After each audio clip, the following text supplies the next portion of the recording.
Hi అండి, అందరికీ నమస్కారం. Welcome to my YouTube channel. ఈ వీడియోలో ఇప్పుడే అందిన వార్త అండి. Ration కార్డుదారులకు alert. మే 1 నుంచి కొత్త రూల్స్. వివరాలు వీడియోలో తెలుసుకుందాం. వీడియో ఎక్కడికి స్కిప్ చేయకుండా ఎండ్ వరకు చూసినట్లయితే పూర్తి ఇన్ఫర్మేషన్ అనేది అర్థమవుతుంది. అలాగే వీడియో నచ్చినట్లయితే లైక్ చేయండి. ఇక వివరాల్లోకి వెళ్తే ఈ ఈ రోజు నుంచి అండి మే 1 నుంచి ప్రారంభమైందంటే చాలు అనేక అంశాలు మార్పులు చోటు చేసుకుంటాయి. కొన్ని రూల్స్లో మార్పులు వస్తాయి. కొత్త నిబంధనలు కూడా వస్తాయి.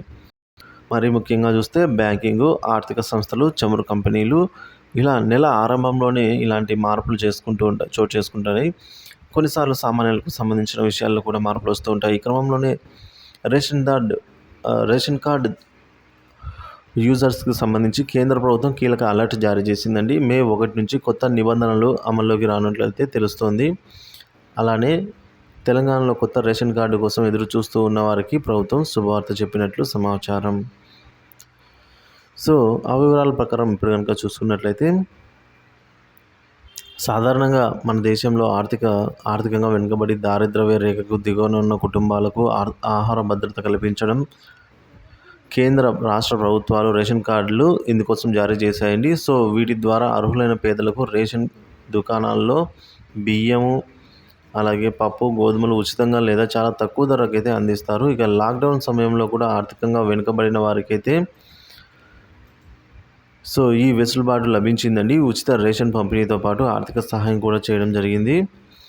ఇక తెలుగు రాష్ట్రాల్లో అమలవుతున్న అనేక సంక్షేమ పథకాలకు రేషన్ కార్డు తప్పనిసరి చేశారు. మరీ ముఖ్యంగా ఆరోగ్యశ్రీ కింద ఉచితంగా వైద్యం పొందాలి అంటే సో తప్పనిసరిగా రేషన్ కార్డు ఉండవలసిందే. ఇక ఏపీలో రేషన్ కార్డు మంజూరును నిరంతర ప్రక్రియగా మార్చింది జగన్ సర్కారు. కానీ తెలంగాణలో మాత్రం రాష్ట్రం ఏర్పడినప్పటి నుంచి అనగా గత 10 ఏళ్ల నుంచిగా కూడా చూసుకున్నట్లయితే కొత్త రేషన్ కార్డులను జారీ చేయలేదు ఇంతవరకు అని అయితే అంటున్నారు. ఇది ఇలా ఉన్నప్పటికీ రేషన్ కార్డు పొందిన వాళ్ళలో చాలామంది అనర్హులుగా ఉన్నట్లు గుర్తించారండి.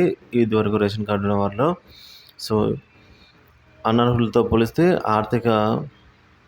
ఆర్థిక స్తోమత ఉన్నవారు, ప్రభుత్వ ఉద్యోగాలు ఉన్నవారే ఈ ప్రయోజనాన్ని ఎక్కువ పొందుతున్నట్లు వెలుగులోకి వచ్చింది. దీనిపై స్పందించిన కేంద్ర ప్రభుత్వ ఆహార శాఖ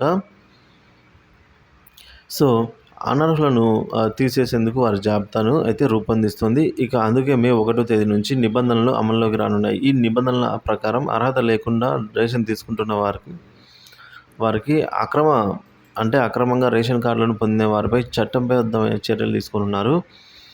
అంతేకాకుండా రేషన్ దుకాణంలో అక్రమంగా బియ్యం, గోధుమలను విక్రయిస్తున్న వారిపై కూడా చర్యలు తీసుకోనున్నారండి.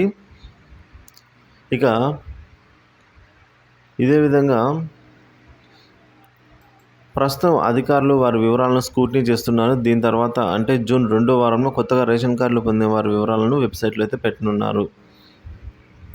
సో గత 10 ఏళ్లుగా రేషన్ కార్డు లభించక ప్రజలు సతమతం అవుతుంటే చాలామంది ఇందులో అనర్హులుగానే ఉన్నట్టు గుర్తించారండి. సో వారందరినీ కూడా వేరు చేసి అంటే డబ్బులు ఉన్నవారు, ఉన్నత స్థితిలో ఉన్నవారు కూడా వాళ్ళందరినీ సపరేట్ చేసి పేదవారికి ఒక లిస్ట్ అయితే చేయనున్నారు. సో అలాగే కొత్తగా రేషన్ కార్డులు కూడా మంజూరు చేయనున్నారు.